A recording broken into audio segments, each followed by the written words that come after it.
여러분 안녕하십니까? 뉴스플러스 시작합니다.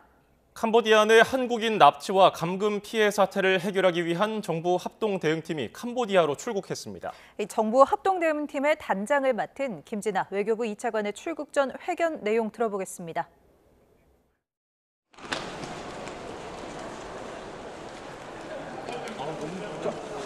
안녕하십니까. 외교부 2차관입니다. 캄보디아 온라인 스캠 범죄로부터 우리 국민들을 보호하고 또 더 나아가서 유사한 사태가 재발하지 않도록 방지하기 위해서 대통령님의 지시로 오늘 정부 합동 대응팀이 캄보디아로 출범합니다.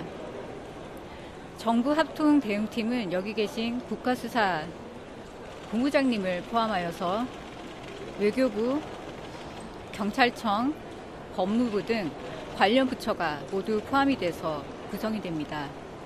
내일부터 현지에서 캄보디아 외교부, 내무부, 그리고 온라인 스캔 대응위 등을 방문하게 되고요.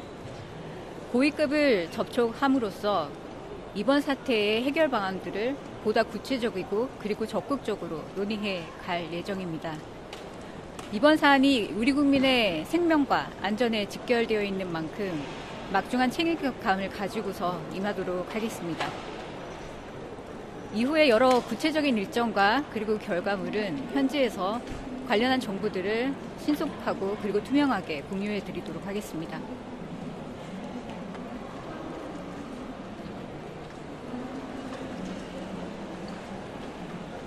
네, 수고들 많으십니다. 경찰청 국가수사본부장 박성주입니다. 먼저 저희들 이번에 한 3가지 목적을 가지고 국가수사본부는 캄보디아 출장에 임하려고 합니다. 첫 번째는 캄보디아 당국에 구금된 우리 국민의 안전하고 신속한 송환을 협의하겠습니다. 송환 후에는 철저한 수사를 통해서 사실관계를 명확히 하여 추가 피해가 발생치 않도록 노력하겠습니다. 두 번째는 캄보디아 경찰과의 실질적인 공조체제 확립입니다. 기존에 지금 3명이 파견 나가 있는 경찰 인력을 추가를 시켜서 현지에서 실질적으로 공조가 이루어질 수 있는 방안을 협의하도록 하겠습니다. 마지막으로는 양국 간 협의가 절차가 진행된 대로 사망한 우리 한국 대학생 부검 절차를 신속히 진행하도록 하겠습니다. 부검 진행 후에는 신속히 유족에게 인도하여 장례 절차가 진행하도록 하겠습니다. 이상입니다.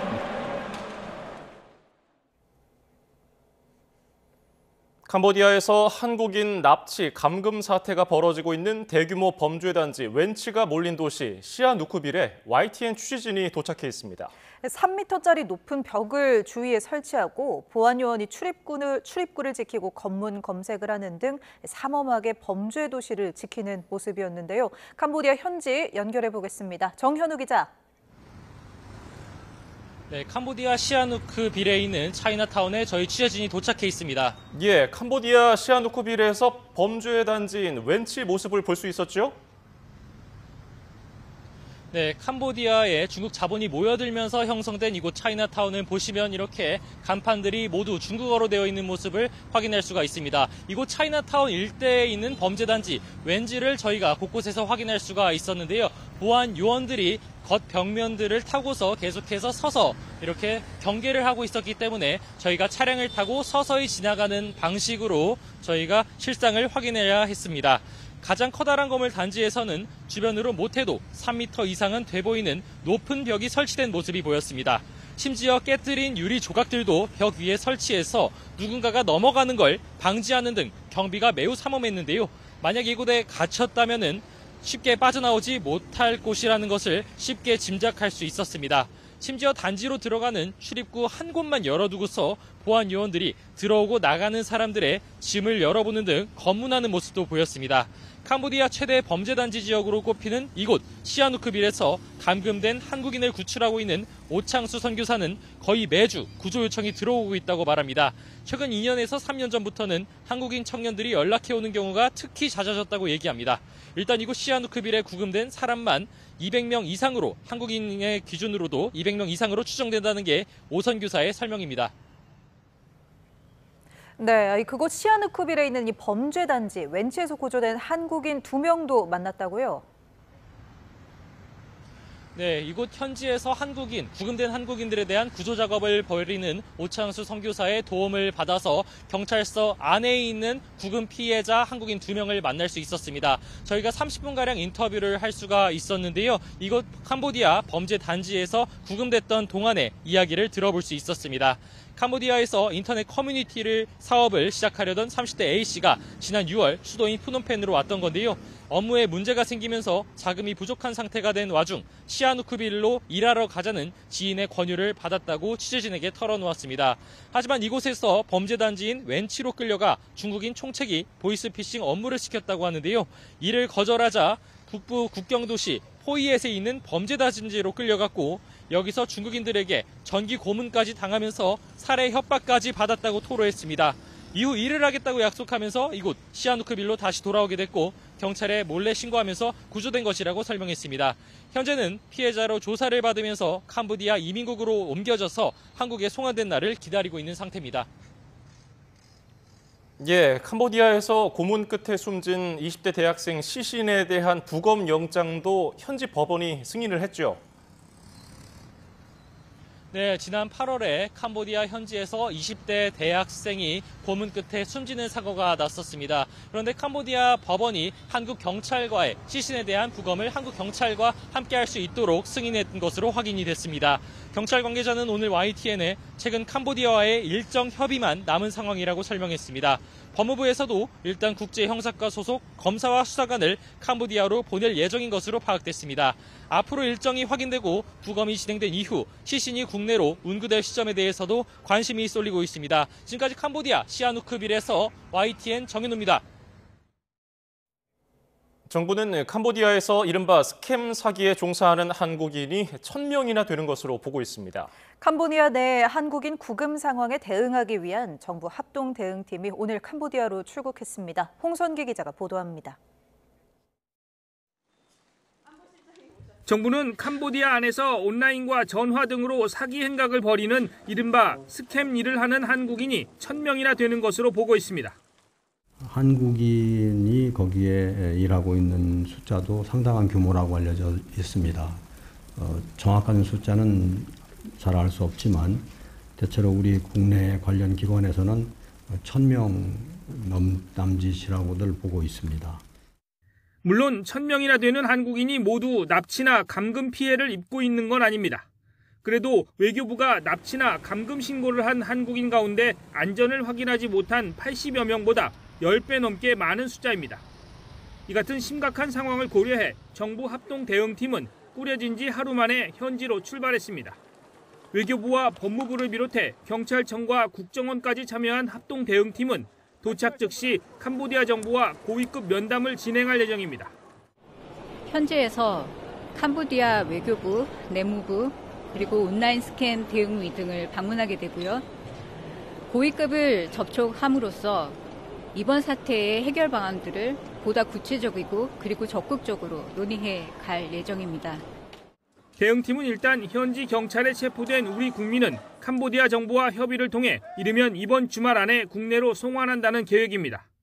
또 지난 8월 현지에서 숨진 대학생 박모 씨의 부검과 국내 운구도 서두를 예정입니다. 우리 의료진이 참여하는 공동 부검도 어느 정도 합의가 끝난 상태입니다. 외교부는 현재 주 캄보디아 대사가 공석인 점을 고려해 지난해 중동 사태 당시 90명이 넘는 우리 국민 탈출을 지휘한 박일 전 주 레바논 대사를 프놈펜에 보내기로 했습니다. 민주당도 정부 합동 대응팀을 측면 지원하기 위해 김병주 의원을 단장으로 하는 안전대책단을 현지에 급파했습니다. YTN 홍성기입니다. 정부가 취업 사기와 감금 피해가 급증한 캄보디아 일부 지역에 대해 여행 금지를 발령했습니다. 외교부는 내일 새벽 0시부터 캄보디아 캄포주, 보코산 지역과 바베시, 포이페시 등 3곳에 대해서 여행경보 4단계인 여행금지 지역으로 지정했습니다. 보코산은 지난 8월 한국인 1명이 숨진 채 발견된 곳이며 바베시와 포이페시도 범죄단체들이 많이 포진한 곳으로 알려졌습니다. 이 밖에 시아누크빌 주에 대해서는 3단계인 출국 권고를 발령했고 푸놈펜시 등 8곳에 대해서는 특별 여행주의보가 유지됩니다. 캄보디아 범죄 조직에 브로커 등 한국인 조직원이 연루돼 있고 그 수도 수천 명에 이를 거라는 추정이 제기됐습니다. 대학생 피살 사건을 수사하는 경찰은 피해 학생이 이른바 통장 누르기에 연루됐을 가능성에 주목하고 수사력을 모으고 있습니다. 보도에 김근우 기자입니다. 캄보디아 수도 프놈펜 시내의 소형 범죄 단지입니다. 높은 담장에 두꺼운 철문, 철조망까지 둘러 한눈에 보기에도 경계가 삼엄합니다. 사비를 들여 직접 현장을 확인하고 온 경찰관은 한 번 들어가면 탈출이 어려운 구조라고 지적합니다. 담벼락이 굉장히 높고요. 최소 3m 이상은 돼 보였고요. CCTV도 곳곳에 다 설치가 되어 있고 일단 안으로 들어가면은 나올 수 없는 그런 구조였습니다. 안에서는 투자 리딩방부터 로맨스 스캠, 보이스피싱 등 각종 온라인 범죄가 벌어지는데 중국 조직이 총책을 맡지만 한국 대상 범죄는 한국인 조직원들이 주도하는 거로 알려졌습니다. 현지 교민들은 범죄 단지 50여 곳에 한국인 2천여 명이 있을 거로 추정하고 있습니다. 우리나라 사람들을 상대로 태기를 치려 하면은 문자도 보내고 콜도 쳐야 되잖아요. 그러면 한국어를 하는 사람들이 필요하잖아요. 그러니까 그 각국에 있는 그 사람들이 그쪽에 가담을 하고 있는 거예요. 지난 8월 숨진 대학생 A씨도 이런 범죄 단지에서 고문당한 뒤 피살된 것으로 추정됩니다. 사건을 수사하는 경찰은 A씨를 캄보디아로 보낸 모집책과 배후 조직이 통장 누르기를 한 것으로 의심하고 있습니다. 피해자에게 대포 통장을 들려보낸 뒤 범죄 조직이 돈을 입금하자 이를 몰래 빼돌렸다는 겁니다. A씨의 유가족에게는 자금 사고가 났다며 수천만 원을 요구하는 전화도 걸려온 것으로 전해졌습니다. 경찰은 숨진 학생의 계좌에서 인출된 수천만 원이 어디로 흘러갔는지 추적하고 있습니다. YTN 김근우입니다. 최근 캄보디아에서 한국인을 대상으로 한 강력범죄가 급증하면서 현지 치안에 대한 우려가 커지고 있습니다. 캄보디아에 봉사단을 파견한 지방자치단체가 일정을 중단하거나 파견 계획을 취소하는 사례도 잇따르고 있습니다. 최명신 기자가 보도합니다. 캄보디아에 파견돼 봉사활동을 펼치던 경기도 청년기후 특사단이 조기 복귀를 결정했습니다.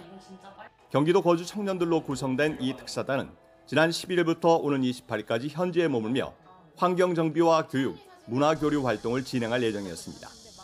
하지만 현지 치안 불안이 고조되자 경기도는 안전을 최우선으로 고려해 전격 귀국을 결정했습니다. 혹시 모를 안전 문제가 발생할 가능성을 배제할 수 없어 조기 귀국을 결정한 것입니다.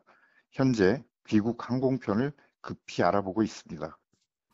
캄보디아 치안 우려는 다른 지자체로도 확산하고 있습니다. 해마다 자매결연 도시인 시암레아프에 대규모 봉사단을 보내왔던 수원시는 올해 파견 계획을 취소했습니다. 당초 예정에는 오는 30일부터 다음 달 3일까지입니다. 아주대 병원 등 지역 의료진을 포함해 80여 명 규모의 봉사단을 보낼 계획이었지만 현지 상황과 시민 우려 등을 종합적으로 고려했습니다. 올해 이미 3차례 캄보디아에 봉사단을 파견했던 경기도 사회복지사협회도 향후 파견 일정을 잠정 보류했습니다.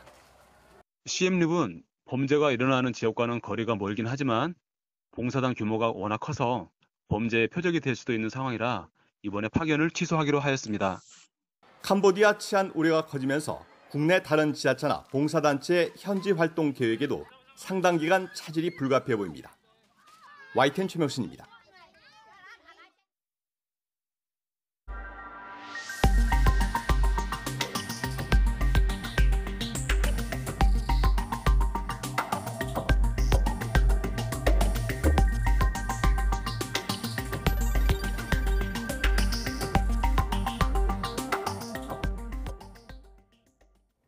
앞선 2차례 대책에도 서울 한강벨트와 경기 일부 지역을 중심으로 집값 상승세가 심상치 않자 정부가 3번째 부동산 대책을 전격 발표했습니다.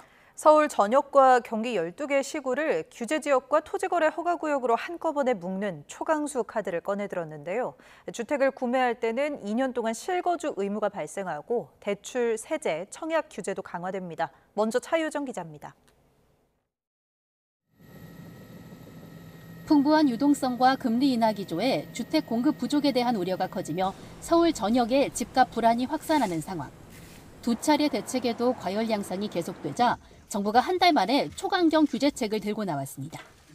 기존에 지정됐던 강남 3구와 용산구 외에 서울 전역과 과천, 분당 등 경기 12개 시구를 조정 대상 지역 및 투기과열지구, 토지거래 허가구역으로 동시 지정하는 방안입니다.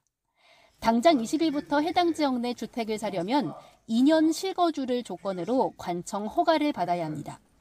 전세를 끼고 집을 사는 갭 투자가 서울에서 원천 차단되는 셈입니다.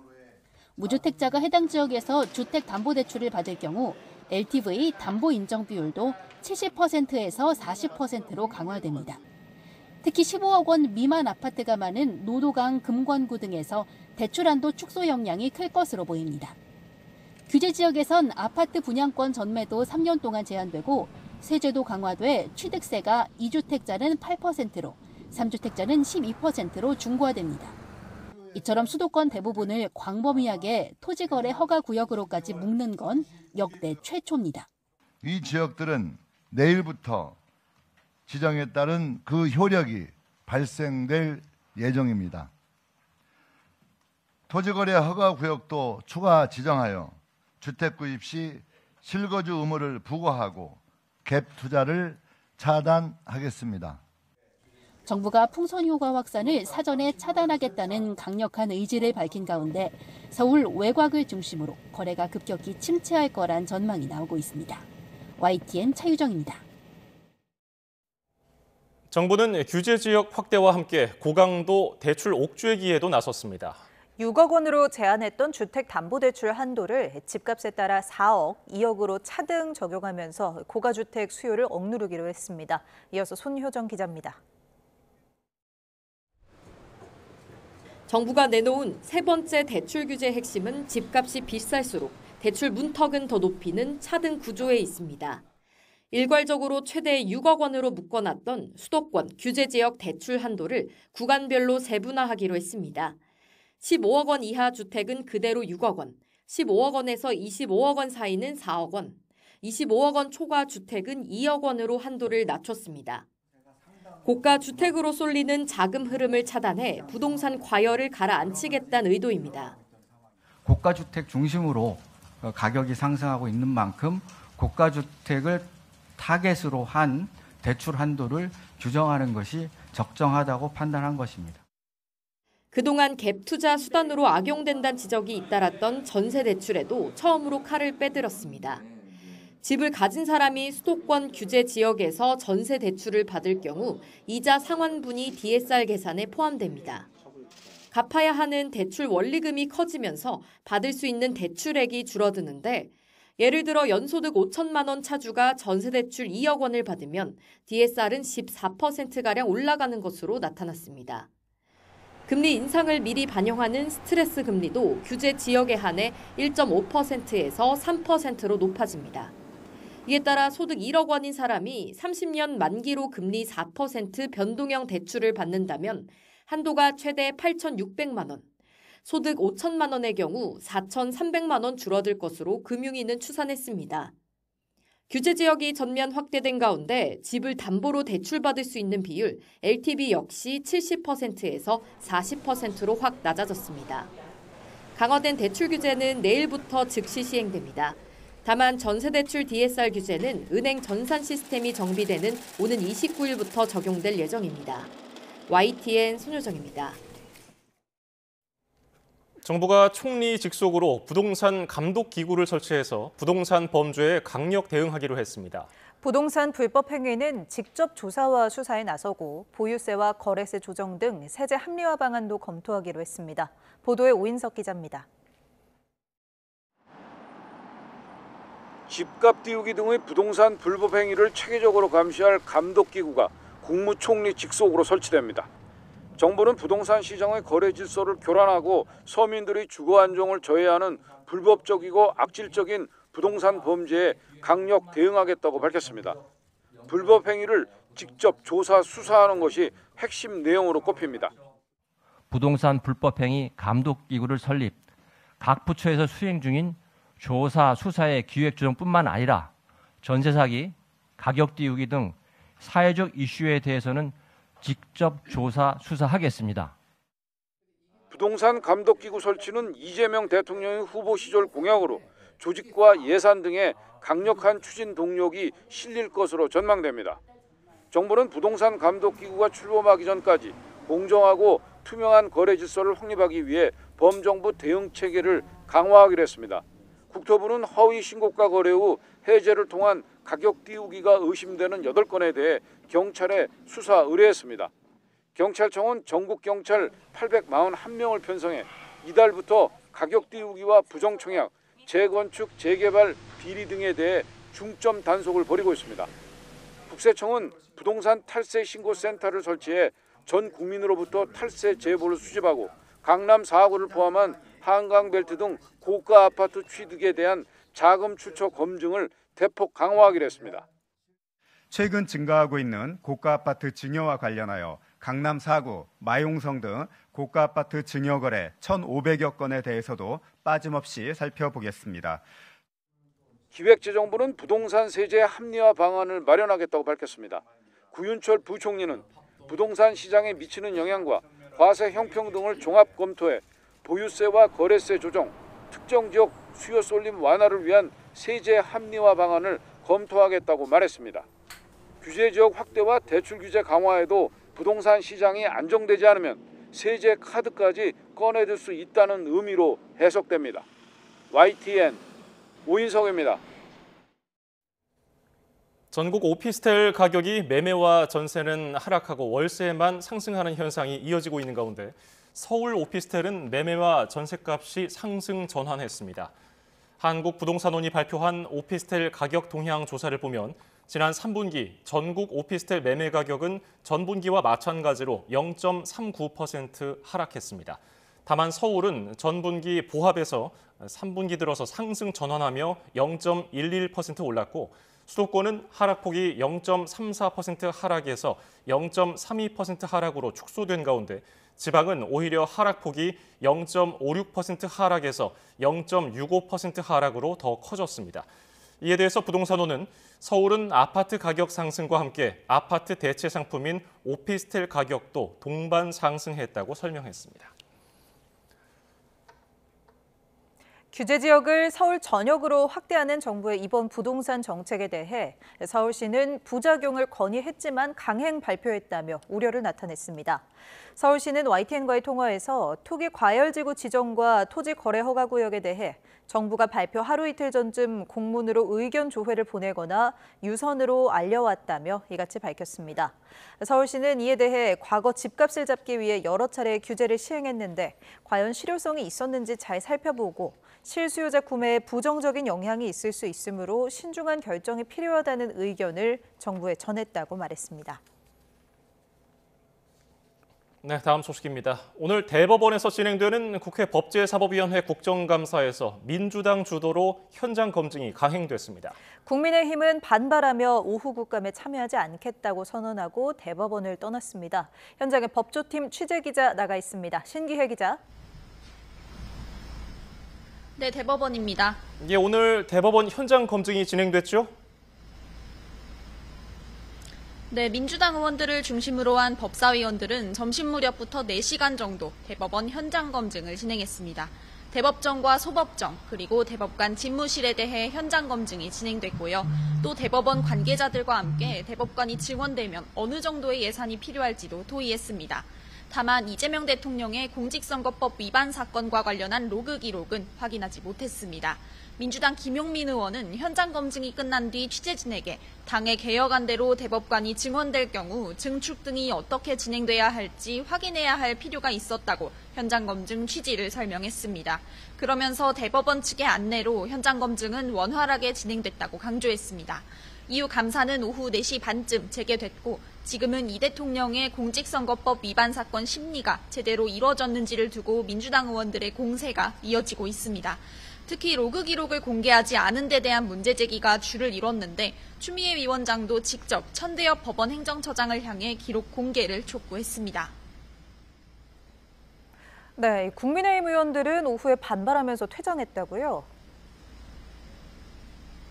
네, 추미애 위원장이 점심 식사 후인 오후 3시 반쯤 여야 의원들 모두 모인 자리에서 현장 검증 이후에 감사를 재개하겠다고 공지했는데요. 국민의힘 의원들은 검증에 참여할 수 없다며 현장으로 이동하지 않고 감사 불참을 선언했습니다. 이어진 브리핑에서 나경원 의원은 민주당이 일방적으로 감사를 강행하고 법원을 압박하고 있다고 날을 세웠습니다. 또 민주당이 이재명 대통령을 무죄로 만들고 사법부를 해체하려 한다며 이런 재판 개입은 국정감사법에 어긋난다고 주장했습니다. 국민의힘 의원들은 브리핑이 끝난 뒤 모두 국회로 복귀했는데요. 민주당은 현장 검증에 이어 오후 감사도 진행하고 있어서 국민의힘 법사위원들이 불참한 상태로 국감이 진행되고 있습니다. 조희대 대법원장은 오늘 국정감사장에는 출석하지 않았습니다. 대신 조 대법원장은 추 위원장과 여야 법사위원들과 대법원 16층에 마련된 오찬장에서 점심 식사를 함께한 것으로 전해졌습니다. 지금까지 대법원에서 YTN 신기혜입니다. 국정감사 사흘째인 오늘 국회에서는 행정안전위원회 등 4개의 상임위가 가동되는데 곳곳에서 공방이 벌어지고 있습니다. 오늘 정부가 발표한 수요 억제 중심의 이 부동산 대책을 두고도 여야의 평가가 극명하게 갈렸습니다. 국회 취재기자 연결합니다. 윤홍성 기자. 네, 국회입니다. 예, 먼저 오늘 국회에서 열린 국정감사 상황부터 전해주시죠. 네, 오늘 국회에선 대법원 현장 검증 중인 법사위를 제외하고 4개 상임위가 가동되고 있는데요. 먼저 행정안전위원회의 중앙선관위 국감에선 이틀 전 조희대 대법원장 이석 문제를 놓고 격돌했던 여야의 입장이 바뀌었습니다. 노태학 위원장이 인사말을 마친 뒤 관례에 따라 이석하는 것을 두고 대법원 국감에서 조 대법원장처럼 노 위원장도 국감에 임해야 한다는 국민의힘과 사전 협의가 없었다는 민주당이 갑론을박을 벌였습니다. 노 위원장이 이석한 뒤 이어진 질의에선 국민의힘 박덕흠 의원이 국내 지방선거 투표권을 가진 외국인 중 80% 이상이 중국인이라며 편중 문제가 심각하다고 지적했습니다. 그러자 민주당 이해식 의원은 통일교회 국민의힘 집단 입당 의혹을 소환하면서 역공에 나서기도 했는데요. 이어서 들어보겠습니다. 우리나라 단체장 뽑는 선거에 특정 국가가 미치는 영향력이 매우 이렇게 커지게 되는데 이게 지금은 이제 이거를 좀 제도 개선이 꼭 필요하다고 이렇게 20만이 넘는 당원이 이런 이단 종교 세력이 개입된 것이다 이런 추정이 있습니다. 사실이라면은 정교 일치라고 불러도 손색이 없을 것 같은데 어떻게 보세요? 기후에너지환경노동위원회의 고용노동부 국감은 시작 전부터 파행을 빚었는데요. 국민의힘이 민주노총 일부 간부가 간첩죄로 유죄를 받은 사건을 거론하면서 민주노총 관계자 증인 채택을 요구하자 민주당이 개인의 일탈에 특정 단체를 왜곡해선 안 된다고 맞서면서 정회가 선포됐습니다. 이후 재개된 국감에선 필리버스터 끝에 통과된 노란봉투법에 보안 입법 등 후속 과제 등을 두고 치열한 설전이 벌어지고 있고요. 농해수위 해양수산부 국감에선 해수부 이전 문제가 불거졌고 보건복지위 보건복지부 국감에선 다이어트 약의 오남용 문제 등이 언급됐습니다. 네, 어제 국감장 곳곳에서 여야의 격돌이 있었는데 특히 과방위 그리고 법사위에서의 공방전 후폭풍이 좀 거세다고요? 네, 어제 과방위에서 민주당 김우영 의원은 국민의힘 박정훈 의원이 김현지 대통령실 부속실장과 김일성 추종 세력이 연결됐다는 가짜 뉴스를 말한다며 느닷없이 지난달 받은 욕설 메시지를 공개했습니다.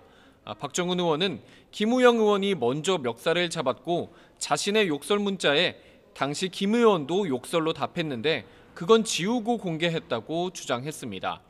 국민의힘은 오늘 오후 김 의원을 개인정보 유출과 폭행 등으로 경찰에 고발했고 국회에 징계안도 제출했습니다. 민주당도 박 의원을 윤리위에 제소하고 법적 조치 등으로 맞대응하겠다고 예고했습니다. 이어서 들어보겠습니다.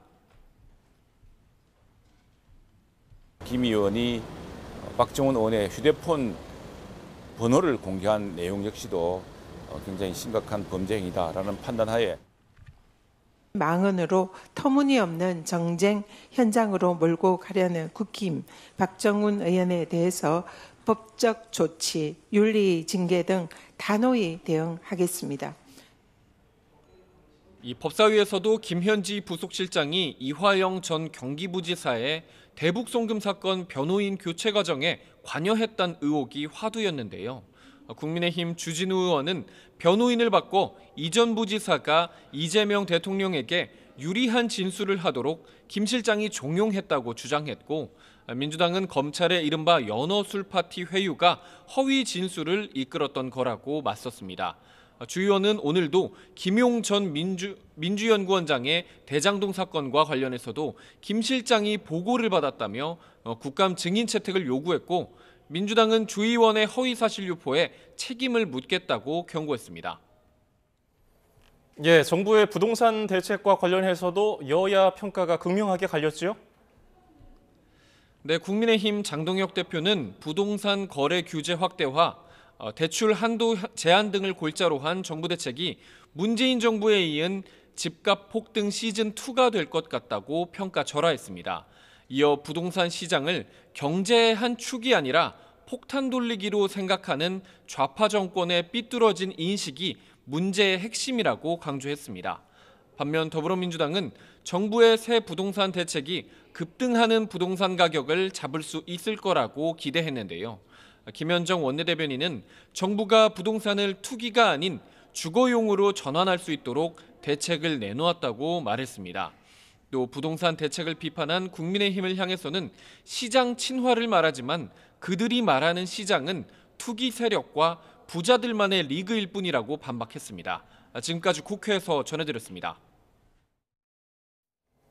윤석열 전 대통령이 3개월 만에 내란 특검에 출석한 가운데 외환 혐의 수사가 이어지고 있습니다. 윤 전 대통령은 조사에서 일체 진술을 거부하고 있는 걸로 알려졌습니다. 취재기자 연결합니다. 오종훈 기자. 네, 내란 특검입니다. 예, 윤 전 대통령에 대한 내란 특검 조사 어떻게 진행되고 있습니까? 네, 1시 반부터 시작된 오후 조사는 아직 이어지고 있습니다. 특검은 평양 무인기 투입 의혹 등 외환 관련 질문을 이어가고 있는데요. 특검은 윤 전 대통령이 인적 사항부터 시작해 일체 진술을 거부하고 있다고 밝혔습니다. 윤 전 대통령 측은 조사를 빨리 마쳐달라고 요구한 거로도 전해지는데 특검은 준비된 질문을 이어가고 있습니다. 앞서 특검의 외환 관련 2차례 소환 요구에 불응한 윤 전 대통령은 오늘 오전 8시 출석을 전격 결정했습니다. 특검이 추가 소환 통보 없이 체포영장을 발부받았고 이를 집행하려 하자 임의 출석을 결심한 겁니다. 윤 전 대통령은 변호인을 통해서 구치소 직원들이 자신 때문에 고생하는 것 같아 마찰을 일으키고 싶지 않았다며 이유를 밝혔습니다.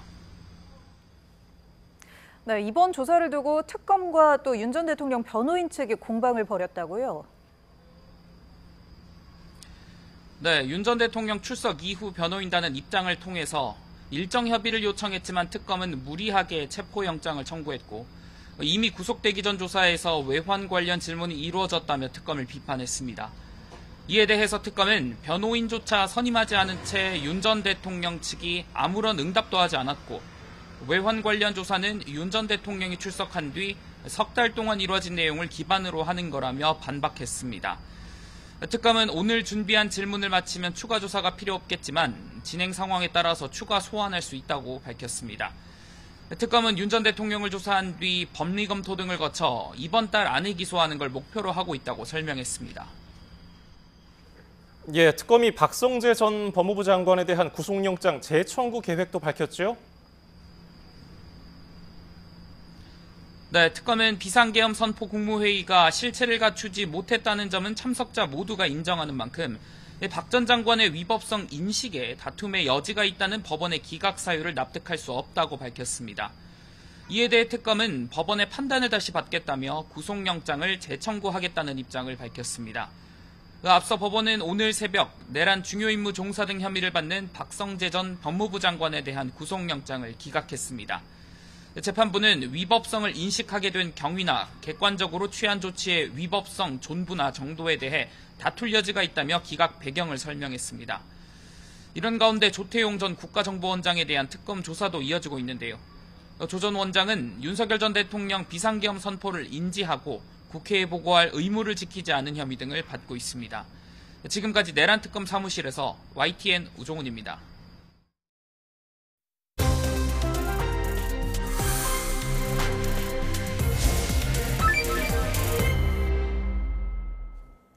네, 이슈 플러스 오늘의 전국 상황 살펴봅니다. 네, 박원석 전 국회의원, 정호김 전 새누리당 국회의원 두 분 함께합니다. 어서 오십시오. 어서 오십시오. 예, 오늘 국회 법사위의 대법원 국정감사, 여당이 현장 검증을 강행하면서 국민의힘이 오늘 오후 국감 불참을 선언했습니다. 현장 목소리 들어보고 자세한 이야기 나눠보겠습니다. 대법원 전원 합의체 관련 서류 제출 요구의 건을 의사일정 제2항으로 추가하고자 하는데 하행을 선언합니다. 오늘의 검증은 불법적이고 위법적이고 사법을 파괴하는 만행이라는 점을 다시 한번 밝힙니다. 예, 들으신 대로 오늘도 충돌했습니다. 대법원 현장 검증에서 이 대통령의 선거법 사건 로그 기록 점검 여부를 두고 충돌한 건데 로그 기록을 살펴서 어떤 점을 좀 확인하려고 하는 겁니까? 일단 로그 기록상 재판 관련 서류를 대법관들이 충실히 검토했는지를 보겠다라는 게 이제 민주당 쪽의 요구인데요. 근데 이제 로그 기록이라는 거는 어쨌든 대법원으로서는 굉장히 민감한 내부 기록일 수가 있거든요. 그 재판에 관한 사항일 수가 있습니다. 아무리 국정감사라고 하더라도 이게 법원 행정에 관한 사항이 아닌 재판과 관련된 재판의 내용과 관련된 그런 기록을 공개하는 거는 이제 대법원 입장에서 전례가 없고 어렵다 이런 입장을 계속 표명해 왔고 오늘도 결과적으로 현장 검증에 나섰지만 재판 관련 로그 기록을 열람을 하거나 그걸 검증하지는 못했거든요. 이제 그걸 둘러싸고 여야 간에 이제 공방 설전을 펼치다가 야당 의원들이 집단적으로 퇴장하면서 오후 국감이 파행된 상황인데요. 법사위가 13일 날 있었던 국회에서의 국정감사에 이어서 또다시 충돌을 하고 있습니다만 예상했던 것보다는 상대적으로 좀 조용한 국정감사를 법사위가 치르고 있다고 저는 봅니다. 어쨌든 조희대 대법원장 출석 여부를 둘러싸고 긴장이 굉장히 높아졌는데 출석은 했고 또 조희대 대법원장을 증인이 아닌 참고인으로 추미애 위원장이 지적하면서 질문이 이루어졌지만 답변을 하진 않았어요. 그 과정에서 일방적인 퇴장은 없었고 결국 오전 질의가 끝나고 나서 이제 조희대 대법원장 이석을 허락해서 이석이 이루어진 상황이어서 대법원도 민주당도 어쨌든 법사위 충돌을 둘러싼 이제 국민적인 우려의 시선이 있지 않습니까? 그걸 의식해서 수위를 조금 관리한 흔적이 좀 있고 오늘도 그렇습니다. 오늘도 현장 검증을 둘러싸고 압수수색이냐 이런 야당 쪽의 비판이 있었지만 사실은 대법관의 주요 시설인 대법정, 소법정, 대법관실 정도를 둘러본 게 오늘 현장 검증의 전부였거든요. 그건 대법원으로서도 공개 못할 그런 시설들이 아니기 때문에 이게 피차 간에 더 이상의 여기서 확전하는 방식의 충돌은 바람직한 결과를 가져오지 않을 수 있다는 점을 의식하고 좀 자제하는 게 아닌가 싶습니다. 네, 들으신 것처럼 국민의힘에서는 이제 날치기 현장 검증, 이 대통령 재판에 개입하는 거라면서 이제 반발을 하고 오후에 또 보이콧을 한 상태입니다. 어떻게 보셨어요? 그러니까 지금 박 의원님 말씀하셨듯이 현장 검증이라고 하면서 강행은 했으나 현장 관람 정도의 수준 아닌가. 결국 무슨 내용을 봤다라는 그러한 지금 보도도 나오지 않고 있습니다. 근데 언제 그 기록에 접근했으며 전산 시스템 접수 로그 기록을 이제 확인해 보겠다. 그러니까는 아마 민주당으로서는 그 이재명 당시 후보에 대한 공직선거법 위반 파기 환송이 잘못됐다라는 거를 부각하려고 했던 것 같은데 그래서 당대표도 이 부분에 대해서 상당히 그 조심스럽게 그 법사위 위원들한테 한 말도 있고 그러는데요. 결과적으로는 서로 확전은 지양 자제하는 그런 형태를 취했지만 민주당은 대법원에 가서 결국은 그 대법원 법원 행정처장을 당혹시키면서 현장 검증을 강행했고 국민의힘은 이것에 대해서 위법이고 불법이라고 강력히 규탄했고 지금 그런 결과로 나오는 것입니다. 그래서 실제로 그 법사위를 통해서 전원합의체에서 무슨 일이 있었는지 한 건을 하고 싶었을지는 모르지만은 이거 자체가 민주당에게 과연 어떤 점수와 신뢰를 주었을지에 대해서는 회의적입니다. 예. 추미애 법사위원장이 한 정오쯤에 감사 중지를 선포하고서 시간 관계상 현장으로 이동하겠다 얘기를 했어요. 그래서 민주당 의원들은 이석을 했는데 국민의힘 의원들과 천대엽 처장은 그대로 자리에 앉아 있었고 한 5분 뒤에 천 처장은 이제 따라갔죠. 그리고서 이제 천대엽 처장실에서 여당 의원들과 면담을 했는데 뭐 국감장에서 여기서 지금 보여지는 이곳에서 뭐 물어볼 내용도 있었을 텐데 왜 처장실에서 이게 면담을 하게 됐을까요? 아니 이제 법원 행정처 현장으로 가서 예. 저 이제 이 로그 기록을 포함한 어쨌든 그 재판 기록을 좀 보겠다라는 요구를 민주당에서 했는데 그건 뭐 제가 앞서도 말씀드렸듯이 법원이 공개하기는 좀 어려운 자료라고 보이고 그래서 이제 천대엽 대법원장이 뒤늦게 가서 어쨌든 대법원의 입장을 얘기하고 또 민주당 의원들은 그 자리에서도 요구를 했겠죠. 어떤 수준에서라든지 공개하라. 지금 국민적인 의혹이나 비판이 크니까 이제 그런 얘기를 좀 나눴을 걸로 보고 거기서 아마 이 대법원의 주요 시설들을 그 여당 의원들이 둘러보는 것으로 현장 검증의 뭐랄까 이 절차와 방법을 조율을 한 게 아닌가 싶습니다. 그 과정에서 1시간 정도 면담이 이루어졌고 야당은 어쨌든 근원적으로 현장 검증 자체를 반대하기 때문에 그 자리에 참석을 하지 않고 이후에 오후감 파행이 진행된 게 아닌가 싶은데요. 결국 그 이 두 차례의 국정감사, 이 대법원을 향한 국정감사가 거의 끝나가는데 어쨌든 사법불신이라는 그런 굉장히 중요한 의제일 수밖에 없죠. 대한민국 선거분립의 한 축인 사법부에 대해서 이런 정치적 불신이 굉장히 크다는 건 그거를 불식시키는 국정감사가 되지는 못한 것 같아요. 어쨌든 대법원의 입장이 무엇이든 여당에서는 계속 그 문제 제기를 특히 이재명 대통령에 대한 선거법 전원합의체에서 파기 환송을 두고 하고 있는 거고 대법원은 그에 대해서 대법원이 할 수 있는 수준의 해명을 했으나 충분하다고 보기는 어렵고 저는 개인적으로 어제 국감 진행에서 다소 좀 유감스럽게 생각되는 부분이 조희대 대법원장이 증인으로서 불출석 사유서를 제출하고 선서하지 않고 나중에 이제 인사말을 하면서 그에 대해 소회를 약간 피력을 했는데 예.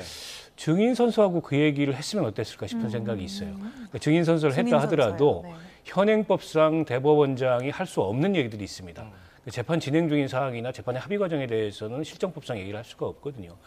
그건 질문이 나와도 말씀드릴 수 없다고 얘기를 하고 그러나 어쨌든 어제 뭐 한덕수 총리 등등을 전혀 일면식도 없고 만난 바 없고 또 본인이 이 불신에 대해서 해소하고 싶은 마음이 있으나 이게 재판에 관한 사항을 공개할 수 없음을 이해해달라라고 얘기를 했잖아요. 그 얘기를 증인 선서를 하고 하셨으면 네. 이렇게 이제 관례에 그 말하자면 집착해서 대법원이 지나치게 보수적인 방어적인 그런 모습을 보이는 것에 대한 비판은 조금은 누그러뜨릴 수 있지 않았을까 그런 점에서 법원의 태도도 조금 아쉬운 점이 있습니다. 네, 이렇게 좀 아쉬운 점도 이야기를 해주셨는데 현장 검증 통해서 이렇게 뭐 민주당이 얻은 게 있다면 그럼 뭘까요? 뭐가 있겠습니까? 별로 얻은 게 없는 것 같은데요. 예를 든다면은 들어가서 그 뭐 로그인 해가지고선 자료를 확보했으면 모르겠는데 그리고 그것도 좀 듣는 사람의 입장에서는 황당한 것이 자료가 방대한 만큼 들어가가지고선 로그인을 하고 한참 동안 그 자료를 검토했다라는 증거가 있어야 믿겠다라는 거 아닙니까? 근데 사람마다 책을 읽는 속도도 다르고 또한 자기네들이 13시간쯤 생각하고 있는데 12시간 반 정도 하면 당신 왜 30분 모자라? 라고 따지고도 남을 민주당 아니겠습니까? 그러니까 그거는 상당히 주관적인 거고 지금 대법원의 입장에서는 이미 그 재판 자료와 관련해서 상당한 검토를 미리 했었다라고 아무리 설명해도 믿고 싶은 것만 믿는 상황 아니겠습니까? 그런 상황에서 어쨌든 법사위는 이걸 해냈다라는 거를 자기네들 지지자들한테 보여주고 싶었던 것이 아닌가. 그다음에 이러한 그 법사위의 국정감사를 통해서 사법 불신이 해소되지 못한 이유는 지금 조희대 대법원 체제 자체가 문제라기보다는 매우 오랫동안 누적 지속되어 왔던 것이고 제가 볼 때 조희대 대법원장은 헌법과 법 규정에 맞춰서 자신이 대답할 수 있는 부분만 대답하면서 사법권의 독립을 지키고자 했고 향후 요번 국정감사가 또 다른 나쁜 전례가 되어서는 안 된다라는 입장을 분명하게 지금 그 메시지로 시그널로 정한 것이 아닌가 이런 생각이 듭니다. 그래서 지금 오히려 법사위 위원들에 대해서 보수의 엄마 외에 보수의 이모가 나타났다는 등 이런 식의 조롱 섞인 그러한 그 이야기들이 나오는 것은 그만큼 강하고 대차게 몰아붙였지만은 사실 여당으로서 실력 발휘는 제대로 안 됐다라는 판단을 할 수 있는 대목입니다. 예, 조국 혁신당은 더 선명성을 드러내고 있습니다. 대법원장에 대한 탄핵 소추안을 모레죠, 17일에 공개하겠다고 했는데 민주당은 어떤 반응을 보일까요? 글쎄요, 뭐 민주당이 어떤 반응을 보일지는 좀 지켜봐야 되겠습니다만 민주당으로서는 그동안에 조희대 대법원장에 대해서 탄핵 소추를 충분히 할 수 있음에도 불구하고 하지 않았던 이유가 있을 겁니다. 어쨌든 정치적인 압박 차원에서 조희대 대법원장한테 이제 거취에 대한 결단을 촉구하는 거하고 탄핵 소추안은 국회가 갖고 있는 권한이지만 탄핵 소추안을 발의하는 거하고는 조금 이제 느낌이 다르거든요. 만약 탄핵 소추안을 발의했는데 그게 헌법재판소에 의해서 이제 기각이 된다라고 했을 때 상당한 정치적 후폭풍, 더군다나 상대가 어쨌든 대한민국 상권 분립의 한 축인 대법원장이기 때문에 상당한 후폭풍을 염두에 두지 않을 수 없습니다. 조국혁신당은 상대적으로 이제 뭐 집권당이나 여당이 아니고 민주당에 비해서 좀 몸이 가볍기 때문에 선명성을 내걸고 탄핵소추안 발의도 할 수 있습니다만 민주당에서 저걸 수용하기는 쉽지 않을 것으로 보입니다. 따라서 뭐 조국혁신당이 탄핵소추안을 발의한다 그래서 저게 국회에서 소추안이 가결되거나 그럴 가능성이 현재로서는 높아 보이지 않고요. 거기에는 어떤 결정적인 헌법법률 위반에 국민들이 보기에도 납득할 만한 이제 그런 근거가 있어야 되는데 조희대 대법원장이 이례적으로 신속한 이 대법원 전원합의체 회부와 파기환송을 통해서 대선에 개입하다 이건 의혹이거든요. 근데 그런 의혹만 가지고 헌법법률 위반 시에 그것도 중대 헌법법률 위반 시에 할 수 있는 탄핵소추안을 발동한다는 것은 정치적 행위로서는 모르되 이게 헌법적 법률적으로는 크게 의미 있는 그런 행위라고 보기는 어려울 것으로 생각됩니다. 네, 이 부분에 대해서 뭐 국민의힘의 반응은 좀 어떻게 보세요?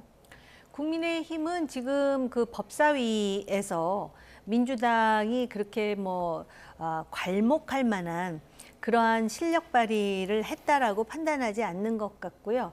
일단 그런 일련의 어떤 현장 검증이라든지 또 어제의 그 대법원에 대한 국정감사를 통해서 상당히 민주당이 선을 넘고 있다라는 것을 부각시키면서 야당으로서의 어떤 그 대한정당의 가능성을 지금 각인시키려 하나 실제로 국민의힘이 그러면은 야당으로서 상당히 돋보이는 그런 감사 활동을 했느냐 하면은 꼭 그렇게 보지 않는 그런 시각도 많을 것 같습니다. 지금 조국 혁신당 비대위원장이 지금 그 대법원장 탄핵 소추안에 대해서 공개한다고 하는데요. 오히려 지금 물론 그 조국 혁신당으로서 할 수 있는 일인데 갑자기 그 성비위 관련 문제는 어떻게 해결했는지 진짜 묻고 싶고요. 좀 더 왼쪽으로 가가지고선 그 정치 어떤 그 정당으로서 역할을 하겠다 그러는데 과연 그것이 여당이 민주당에게 도움되느냐의 여부는 차치하고라도 조국 대표도 지금 저렇게 함으로써 강성 지지자들의 지지를 소구하는 자기 정치를 하는 게 아닌가. 왜냐하면 지금 탄핵을 시도한다라는 게 과연 일반 국민들로부터 얼마나 동감을 받을지가 상당히 저는 회의적입니다. 예. 자, 그리고 김현지 제1부속실장 얘기는 뭐 끊임없이 나오고 있습니다. 증인 채택 여부를 두고 여야 공방이 있었는데 주진우 국민의힘 의원은 김 실장이 진짜 절대 존엄이냐 이렇게 목소리를 높였거든요. 김 실장 얘기는 뭐 언제까지 계속될까요? 어떻게 보셨어요? 뭐 이게 이제 이번 국정감사 내내 아마 얘기가 될 텐데요. 지금 국민의힘에서는 뭐 운영위만이 아니고 다수의 상임위에서 동시에 증인 출석을 해야 된다 이렇게 주장을 하고 있는데 뭐 정치 공세로 보입니다만 다소는 좀 무리하고 과한 주장이고요. 그러니까 김현지 실장이 이렇게 이제 국정감사 증인으로 출석 여부에 대해서 여당에서 굉장히 소극적인 모습을 보이면서 어떻게 보면은 좀 이재명 대통령의 측근으로서 비서관이라는 1급 비서관이라는 지위에 맞지 않는 그런 어떤 말하자면 과도한 그런 권력의 모습을 보이는 거 아니냐 이런 비판이 있는데 반해서 이게 좀 야당이 합리적으로 문제를 제기해서 국민들이 보기에도 공감 갈 만한 그런 의혹을 제기한다면 모르되 저러다가 출석을 했는데 맹탕 질의가 다소 이제 좀 정치 공세적인 그런 질의만 오간다면 그에 대한 후폭풍도 야당은 좀 고려해야 될 거라고 보고요. 대표적으로 박정훈 의원이 어제 기자회견을 해가지고 성남에서 활동을 했기 때문에 과거에 뭐 이석기 전 의원이나 이런 분들을 포함하는 뭐 경기동부 연합과 김현지 실장이 연관이 있는 거 아니냐. 근데 그런 어떤 의혹의 근거를 봤더니 판결문에 김현지 실장이 김미 전 의원하고 알 수도 있다라는 내용을 가지고 부풀려 가지고 그 연루설 같은 거를 주장을 한 건데 그 전형적인 색깔론이죠. 이제 그런 식의 공세라면은 김현지 부속실장이 출석해도 별게 없을 것 같다는 이런 생각이 들고요. 저는 다른 상임위는 몰라도 운영위 정도에는 상황이 여기까지 왔기 때문에 출석을 해서 오히려 그런 프레임이나 의혹을 털어버리는 게 여권을 위해서 낫다라고 생각을 합니다. 물론 총무비서관이 아니라 부속실장이고 부속실장은 출석의 전례가 없습니다. 근데 조희대 대법원장도 마찬가지잖아요. 관례나 전례로 따지자면 대법원장은 늘 이석하고 뭐 증인으로서 선서하거나 발언하지 않았던 건데 법은 그렇지가 않습니다. 법은 기관 증인으로서 이 국회가 묻는 것에 대해서 답변을 할 수 있어요. 마찬가지입니다. 총무비서관은 그동안에 당연직으로 출석했던 게 관례였고 부속실장은 안 했다고 하나 이렇게까지 김현지 실장을 둘러싼 의혹이 불거진 마당에 국회가 어쨌든 운영위에서 증인으로 출석시켜서 총무비서관 시절에 했던 업무에 대해서 질문을 하겠다면 그에 대해서 답변하는 것이 공직자로서의 책임이고 의무고 저는 지금 이재명 정부가 내걸고 있는 국민주권 정부라는 기조에도 좀 맞다고 생각해요. 그런 점을 감안했을 때 오히려 긁어부솜식으로 이 의혹을 키울 게 아니고 운영위 국감에 한해서 출석해서 본인의 업무에 관한 제한된 답변을 하고 뭐 정치 공세로 야당 의원들이 없는 거 있는 거 다 끌어다 공세를 한다면 여당 의원이 훨씬 더 다수인데 그게 큰 문제가 될까 싶습니다. 네, 박은정 조국혁신당 의원도 이제 뭐 국회의원 보좌관이 누구랑 통화했는지가 국감 대상이냐 하면서 이제 맞서고 있는 상황인데요. 이 출석 여부에 대해서 좀 어떻게 보세요? 과거에 박근혜 전 대통령 당시에 최순실 씨가 문제가 된 게 그냥 소위 평범한 제3자가 아니라 누구의 딸인데 그게 이어졌다라는 것 때문에 국민 감정을 상당히 자극했던 측면이 있었습니다.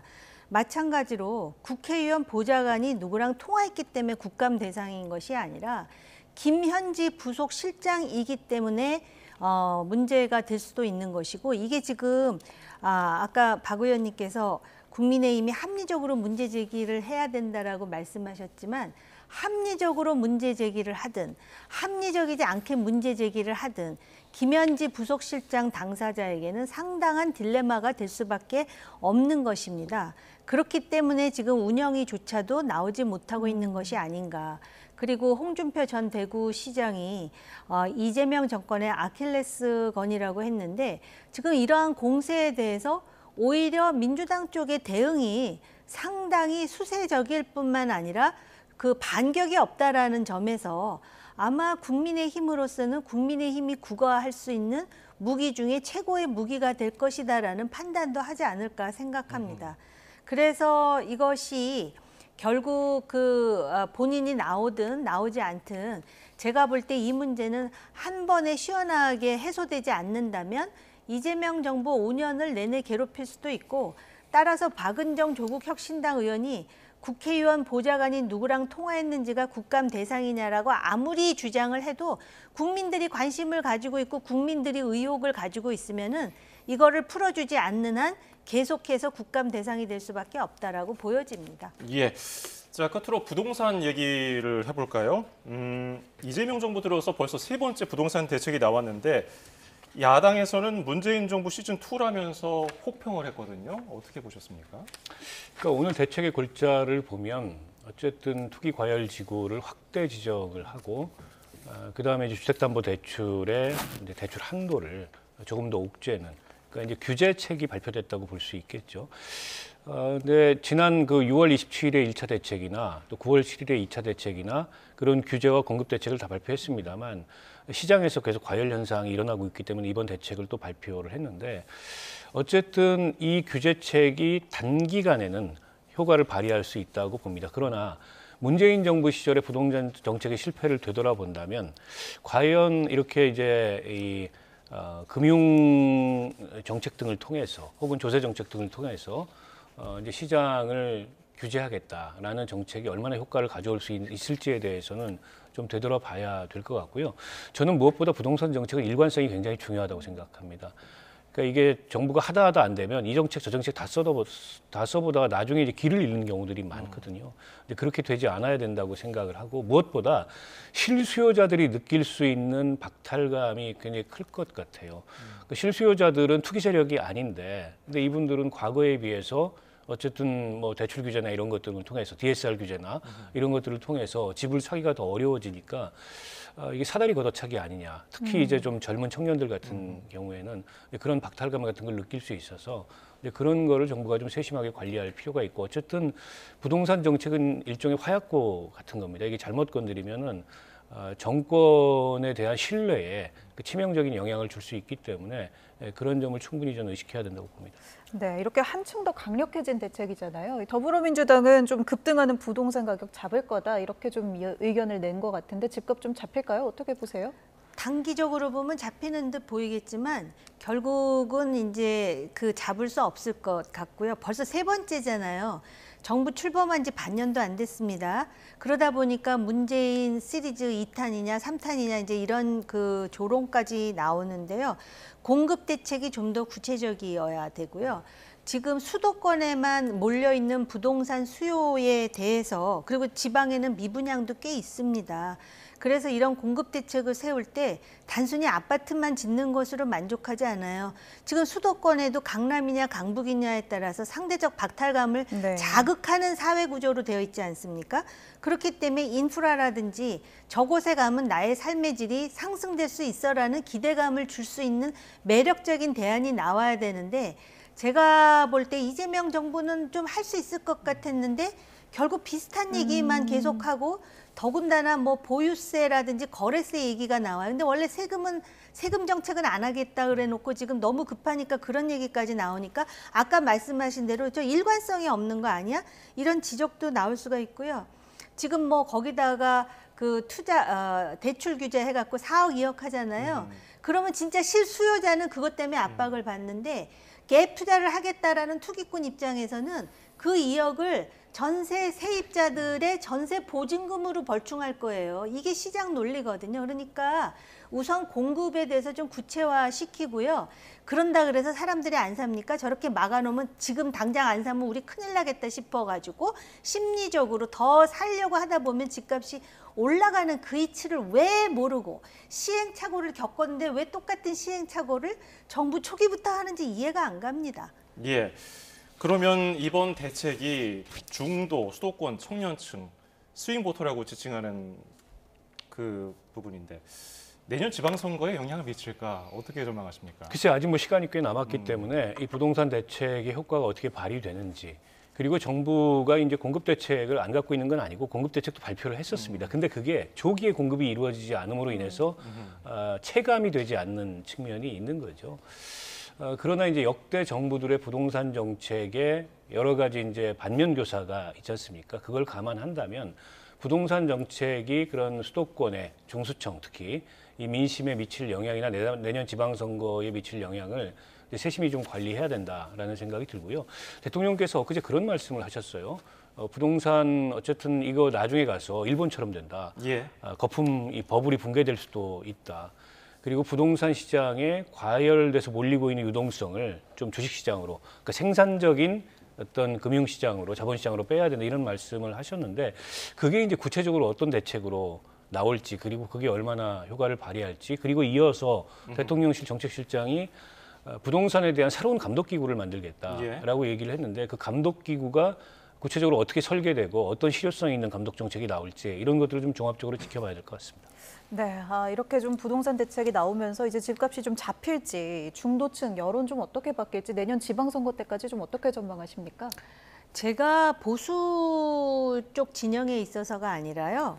이거 지금 부동산 잘못 건드리면 내년 지방선거에서 여당이 이기기가 쉽지 않아요. 지금 서울은 벌써 그런 조짐이 보이고 있잖아요. 오세훈 시장은 공급을 늘리겠다고 계속 얘기하잖아요. 아까도 말씀드렸듯이 그래서 공급 대책이 구체화돼야 된다라는 말씀을 드린 거고요. 대통령 말씀도 맞아요. 일본처럼 장기 침체 버블로 갈 수가 있는데요.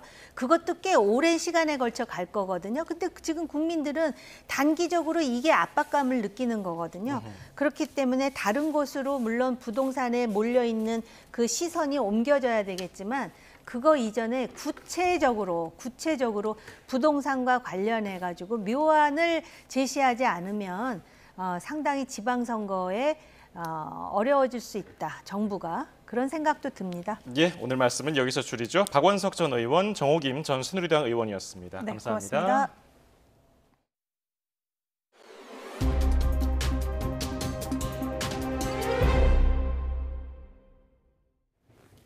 MBC가 사내 괴롭힘을 호소하며 숨진 고 오요안나 기상캐스터 유족의 사망 1년 만에 공식 사과했습니다. 고인의 유족은 다시는 이런 일이 있어서는 안 된다면서 눈물을 쏟았습니다. 김승환 기자가 보도합니다. MBC 안영준 사장이 고 오요안나 기상캐스터 어머니의 뭔가를 전달합니다. 고인의 어머니가 참아왔던 눈물을 흘리며 가슴에 품은 건 고인의 얼굴이 들어간 명예사원증입니다. MBC가 고 오요안나 기상캐스터가 사망한 지 1년 만에 고개를 숙였습니다. 헤아리기 힘든 슬픔 속에서 오랜 시간을 견뎌오신 고인의 어머님 그리고 유족께 진심으로 위로와 사과의 말씀을 드립니다. 고인의 어머니는 제2의 오요안나가 나와선 안 된다고 말했습니다.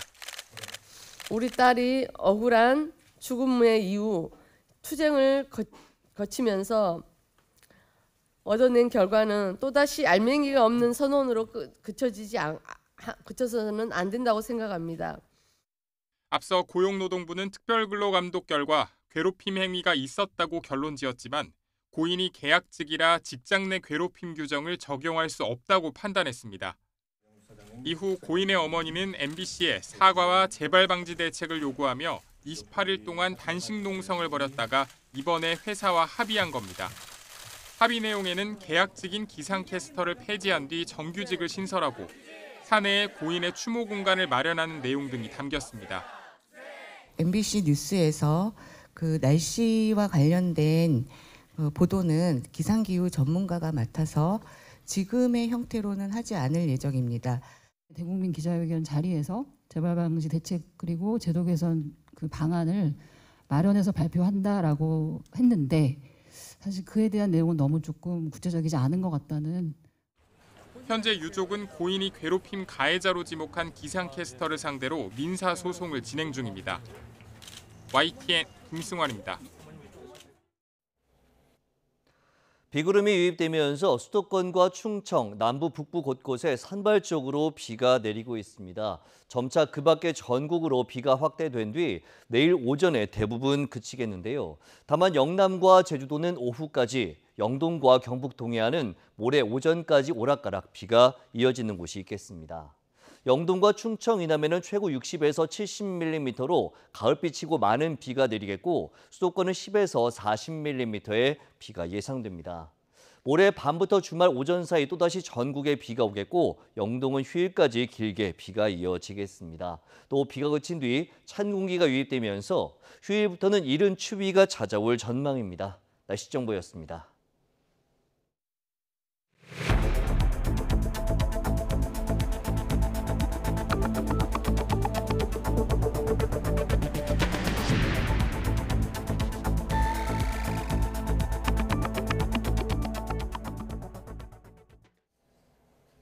서울 아파트값 상승폭이 4주간 확대된 가운데 이재명 정부가 조정 대상 지역 투기 과열지구를 서울 전역과 경기도 12개 지역으로 확대하고 이들 지역을 토지 거래 허가 구역으로 지정하는 내용을 담은 주택시장 안정화 대책을 내놨습니다. 정부는 우선 내일부터 조정 대상 지역 투기 과열 지구를 기존에 지정된 서울 강남, 서초, 송파, 용산구 4개 자치구 외에 나머지 서울 21개 자치구 전체와 과천, 광명, 성남시 분당구, 수정구, 중원구 등 경기도 12개 지역으로 확대합니다. 이에 더해서 토지거래 허가구역도 투기 과열 지구와 동일한 지역에 소재한 아파트와 동일 단지 내 아파트가 1개 동 이상 포함된 연립 다세대 주택을 대상으로 신규 지정합니다. 정부는 이 같은 주택시장 안정화 대책을 통해 글로벌 금리 인하 기조와 풍부한 유동성이 서울 주요 지역 부동산 시장으로 과도하게 유입되는 일이 없도록 부동산 금융 규제도 대폭 강화하기로 했습니다. 우선 수도권 규제 지역의 시가 15억 원 이하 주택의 주택담보대출 한도는 현행과 동일한 6억 원으로 유지하되 시가 15억 원 초과, 25억 원 이하 주택은 4억 원, 시가 25억 원 초과 주택은 2억 원으로 대출 한도를 차등 적용합니다. 이에 더해 1주택자가 수도권 규제 지역에서 임차인으로서 전세대출을 받는 경우 전세대출의 이자 상환분을 차주의 총 부채 원리금 상환 비율 DSR에 반영하기로 했습니다. 이재명 정부 출범 4개월 만에 세 번째 부동산 대책으로 더 센 규제가 나오면서 단기적으로 거래는 얼어붙을 것으로 관측됩니다. 집값 안정 효과는 미지수라는 지적 속에 인기 지역만 집값이 오르는 이른바 초양극화 현상에 대한 우려의 목소리도 높습니다. 보도에 최두희 기자입니다.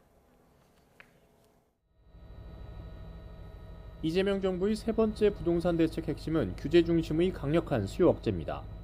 서울 전체와 과천, 성남 등 경기 12개 지역을 3중 규제로 묶었습니다. 공급 측면을 무시한 반쪽짜리 대책인 만큼 정부가 원하는 장기적 집값 안정 효과를 기대하긴 어렵다는 지적이 나옵니다. 집값 상승을 하고 있는 지역들을 거꾸로 찍어준 것 같은 결과도 될 수 있어요. 시장 수요가 위축이 돼서 좀 안정되는 듯한 효과가 나타나겠지만 시간이 지나면 금방 약효가 다 떨어지고 시장에서는 다시 시장 논리에 의해서 수요와 공급의 움직임들이 서울 외곽 지역 등을 중심으로 단기적으로는 거래가 급격히 감소할 것으로 관측됩니다. 다만 대출 의존도가 낮은 현금 부자들이 강남 등 인기 지역 위주로 거래를 이어가면서 초양극화 현상이 나타나고 자산 불평등이 커질 가능성도 있습니다. 갭 투자를 원천적으로 봉쇄를 했기 때문에 현금 자산가들이 움직이는 사실 강남 3구라든가 이런 한강 벨트만 움직이는 그런 초양극화가 좀 나타날 것으로 있습니다. 이 같은 거래 절벽으로 인해 지역별로 신고가와 신저가가 공존하는 극단적인 가격 양극화 시장이 형성될 것이란 전망도 나옵니다. 수도권 규제 지역의 고가주택에 대한 대출 한도도 축소하기로 한 만큼 오히려 15억 원 이하 아파트로 수요가 몰리는 현상이 발생할 가능성도 있습니다. 대출 한도가 금액별로 15억 이하는 6억 그대로 유지가 되거든요. 그러다 보니까 금액을 찾아서 15억 이하 아파트로 또 수요가 이동하는 현상이 발생할 수도 있습니다. 이번에 규제 지역으로 묶인 지역 주변으로 가격 상승세가 번지는 이른바 풍선 효과가 나타날지도 지켜봐야 합니다. 전월세 등 임대차 시장의 경우 내 집 마련 문턱이 높아지면서 전세 물량은 줄어들고 월세화 현상이 가속화할 것으로 관측됩니다. YTN 최두입니다. 네, 방금 들어온 소식입니다. 내란 특검에서 밝힌 내용인데요. 윤석열 전 대통령에 대한 조사가 끝났다는 소식이 들어왔습니다. 오늘 오전 10시 14분에 조사가 시작돼서 8시간 40분 만에 조사가 종료된 겁니다. 네, 윤석열 전 대통령은 지난 7월 재구속된 뒤 모든 조사를 거부해왔는데요. 앞서 특검은 윤석열 전 대통령 오늘 출석해서도 진술 거부권을 행사 중이라고 밝혔습니다. 윤석열 전 대통령은 특검 조사 재구속 뒤 3개월 만에 오늘 출석해서 조사를 받고 조금 전 조사가 완료됐다는 소식 전해드립니다. 더 이어지는 내용은 이어지는 뉴스에서 새로운 내용은 전해드리도록 하겠습니다. 네, 다음 소식입니다. 이번 부동산 대책으로 서울과 경기 등 230만 가구가 규제 지역과 토지 거래 허가 구역으로 묶이게 된다는 분석이 나왔습니다. 부동산 R114는 서울 전체 156만 8천 가구, 경기도 12개 지역 74만 2천 가구 등 230만 가구가 규제 지역으로 묶이게 됐다고 분석했습니다. 이들 전체 아파트는 20일부터는 토지 거래 허가를 받고 거래를 해야 하며 2년 실입주 의무가 부여돼서 거래에 제약을 받습니다. 이들 지역에서는 돈줄도 묶이는데 시세 15억 원 이하 아파트 171만 9천 가구 74% 가까이는 이전처럼 주담대 한도가 6억 원으로 유지됩니다. 서울 전체를 규제 지역으로 확대한 정부의 부동산 대책에 서울시는 부작용을 건의했지만 정부가 발표를 강행했다는 입장을 내놨습니다. 이 규제 중심의 정책의 실효성을 의심하면서 현재 진행 중인 주택 공급 사업에도 영향이 불가피할 것으로 보고 있습니다. 양일혁 기자가 보도합니다. 서울시는 정부가 새 부동산 대책 발표를 코앞에 두고 투기 과열 지구와 조정 대상 지역에 대한 의견을 타진했다고 밝혔습니다. 이에 대해 서울시는 주택시장 안정화나 실수요자의 불안 심리 등 부정적인 영향이 있을 수 있다며 부작용을 우려하는 입장을 정부에 전달했습니다. 과거에도 집값을 잡기 위해 이런저런 규제를 꺼내들었는데 과연 의도한 대로 시장이 흘러갈지 신중하게 잘 보고 결정하라는 취지였습니다.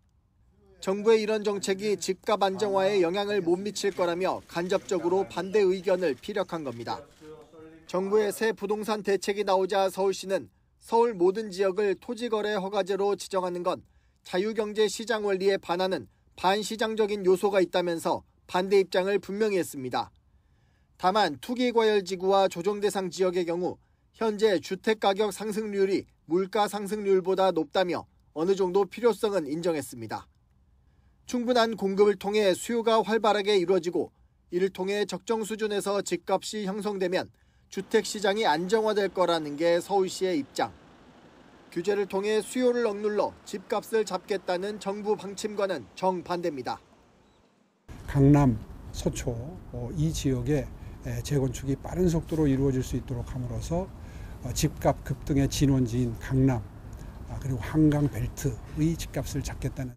이를 위해 서울시는 우선 기존에 추진해오던 주택 공급 사업을 차질 없이 진행할 방침입니다.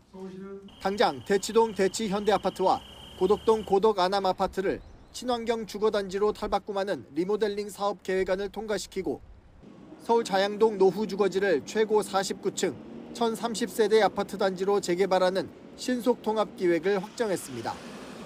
YTN 양일혁입니다.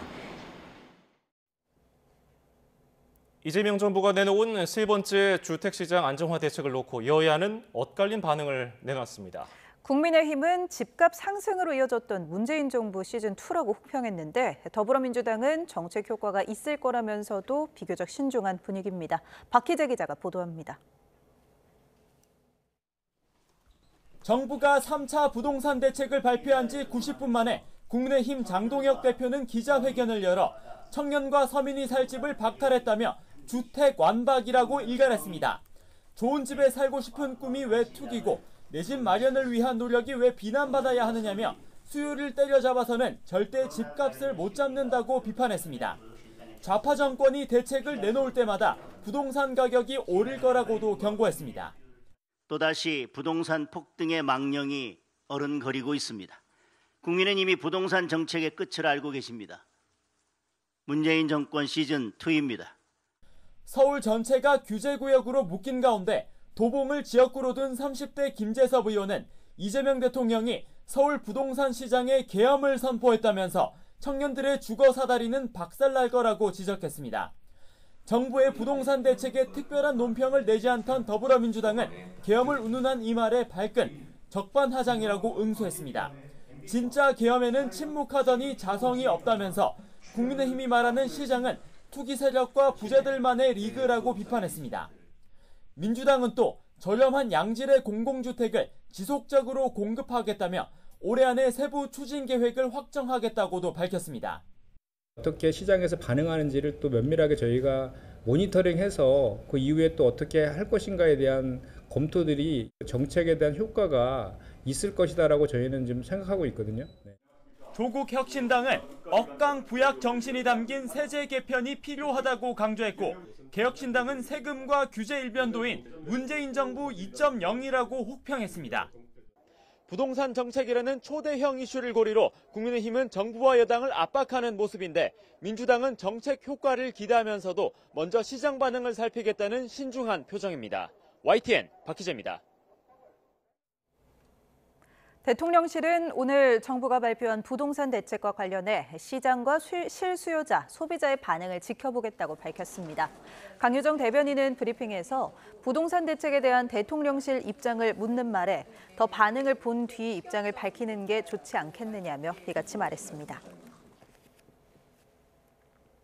캄보디아에서 감금돼 고문을 받고 숨진 20대 대학생과 관련해서 경찰이 공동 부검 절차에 들어가기 위한 마지막 단계인 캄보디아 법원 승인을 받은 것으로 확인됐습니다.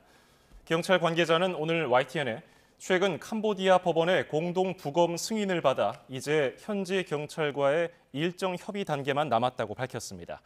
앞서 위성락 국가안보실장은 최근 캄보디아와 합의를 마쳤다며 조만간 부검을 진행하고 시신을 국내로 운구할 예정이라고 말했습니다. 경북경찰청은 캄보디아에서 숨진 채 발견된 대학생 A씨 명의의 통장이 누르기 범죄에 이용된 정황을 포착해 수사 중이라고 밝혔습니다.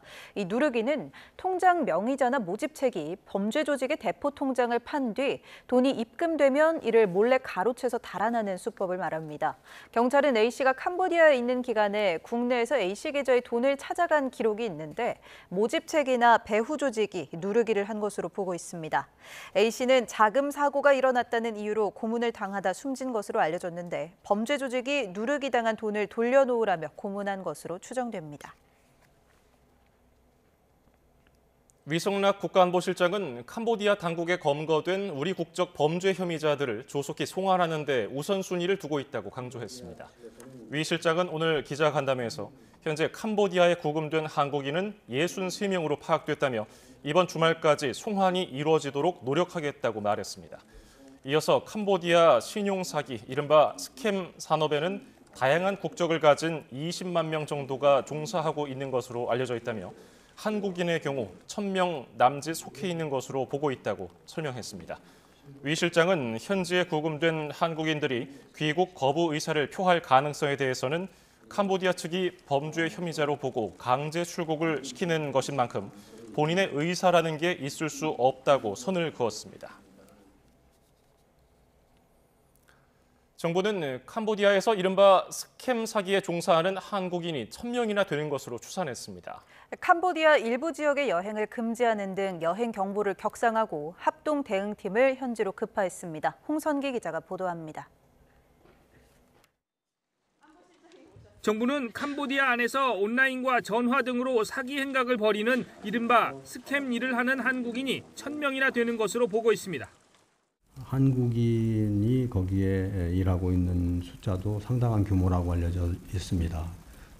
정확한 숫자는 잘 알 수 없지만 대체로 우리 국내 관련 기관에서는 1,000명 남짓이라고들 보고 있습니다.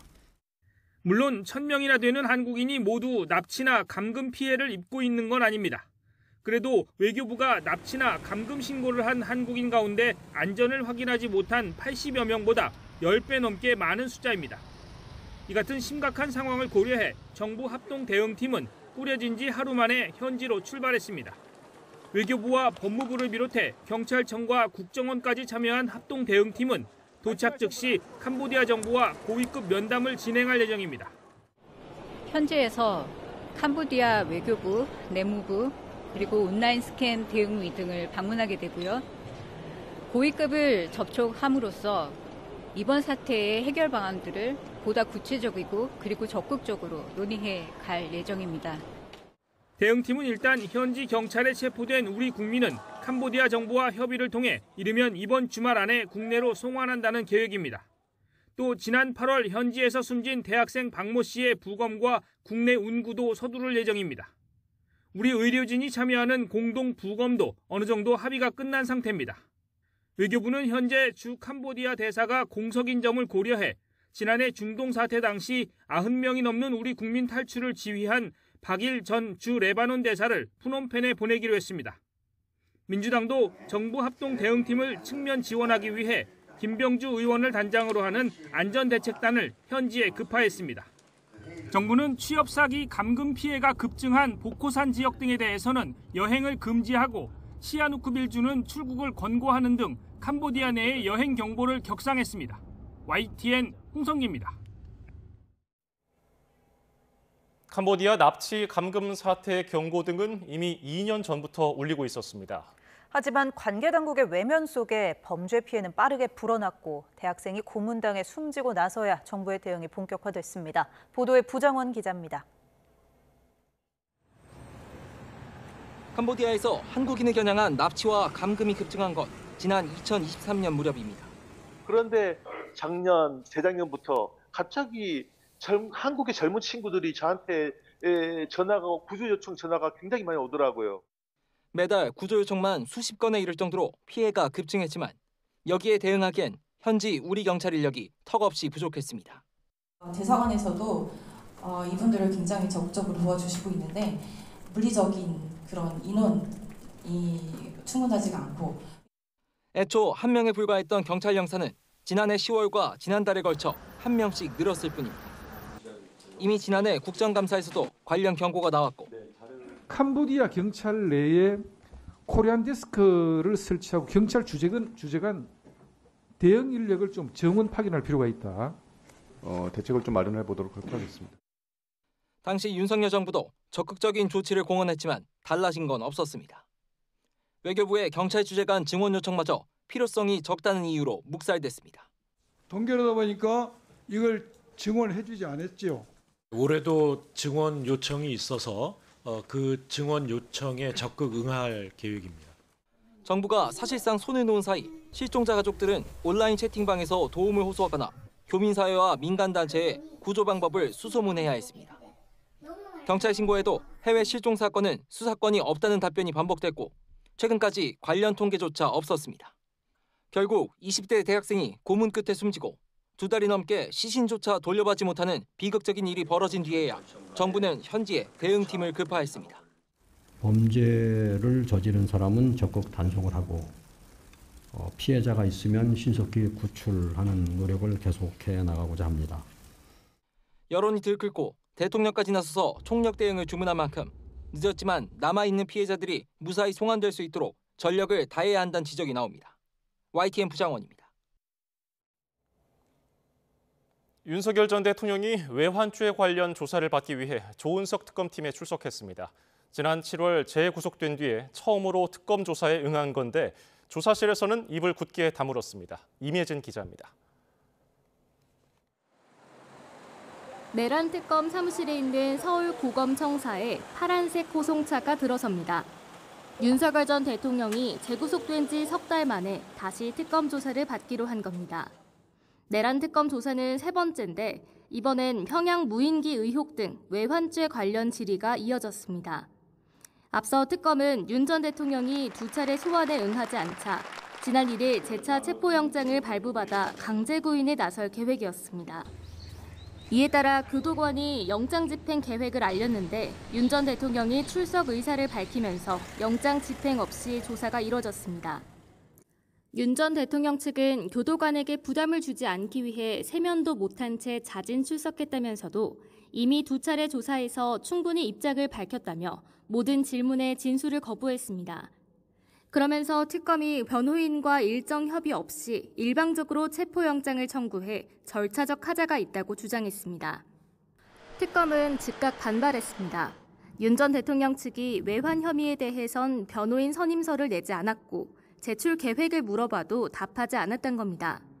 또 석 달 동안 진행한 외환죄 수사 내용을 기반으로 질문을 준비했다며 중복 수사라는 주장도 사실이 아니라고 맞받았습니다. 최상병 특검팀이 오는 23일 윤 전 대통령에게 소환을 통보한 가운데 앞서 강제 구인에 실패한 김건희 특검팀도 조사 일정을 검토할 예정이라고 밝혔습니다. 다만 윤 전 대통령이 자발적으로 조사실에 앉더라도 또 진술을 거부할 가능성이 있어 소환의 실효성은 크지 않을 거란 관측도 나옵니다. YTN 임혜진입니다. 내란 특검이 박성재 전 법무부 장관의 구속영장을 다시 청구하겠다는 방침을 밝혔습니다. 하지만 한덕수 전 국무총리에 이어서 박 전 장관의 영장도 기각된 만큼 수사에는 차질이 불가피할 것으로 보입니다. 권준수 기자입니다. 법원이 밝힌 박성재 전 법무부 장관의 구속영장 기각 사유는 계엄의 위법성을 인식하게 된 경위와 객관적으로 취한 조치의 위법성의 존재 여부나 정도에서 다툴 여지가 있다는 겁니다. 그동안 박 전 장관은 통상적인 업무를 했을 뿐이라고 반박해왔는데 특검의 영장은 지나친 억측과 논리 비약으로 잘못된 자료를 근거로 한 무리한 청구였다고 생각합니다. 재판부 역시 충분한 공방을 통해 위법 행위가 있었는지 가려질 필요가 있다고 본 겁니다. 이에 대해 특검은 재판부의 기각 사유가 객관적으로 인정되는 사실과 너무 동떨어져 있어 받아들일 수 없다고 강하게 반발했습니다. 계엄 당일 박 전 장관이 대통령 집무실에서 상당한 시간 윤석열 전 대통령과 대화를 나눈 정황 등을 보면 계엄의 위법성을 인식한 건 다툼의 여지가 없다는 겁니다. 그러면서 법원에 박 전 장관에 대한 구속영장을 재청구하겠다는 방침을 밝혔습니다. 법원이 한덕수 전 국무총리에 이어 박 전 장관의 영장마저 받아들이지 않은 상황에서 특검의 영장 재청구 결과가 향후 수사의 주요 분기점이 될 전망입니다. 또 우선 법원과 주요 쟁점에 대한 판단이 엇갈린 만큼 막바지에 이른 계엄 국무회의 관련 수사도 속도 조절이 불가피할 전망입니다. YTN 권춘수입니다. 숨진 양평 공무원과 관련해서 김건희 특검이 뚜렷한 강압이나 문제가 있는 수사 행태를 확인하지 못했다고 밝혔습니다. 특검 관계자는 오늘 기자들을 만나 숨진 양평 공무원과 관련한 내부 조사를 진행하고 있다면서 이같이 말했습니다. 이와 관련해서 특검은 오늘 전진선 양평군수가 특검 사무실을 방문해 향후 공무원 조사 시에 세심하게 배려해 줄 것을 요청했다고 밝혔습니다. 해양경찰 고 이재석 경사가 구조를 벌이다 바다에서 사망했을 당시 파출소 당직 팀장이었던 이모 경위에 대한 구속 전 피의자 신문이 오늘 열렸습니다. 이 경위는 2인 출동과 같은 안전규정을 지키지 않아 이 경사를 사망에 이르게 했다는 등의 혐의를 받습니다. 보도에 배민혁 기자입니다.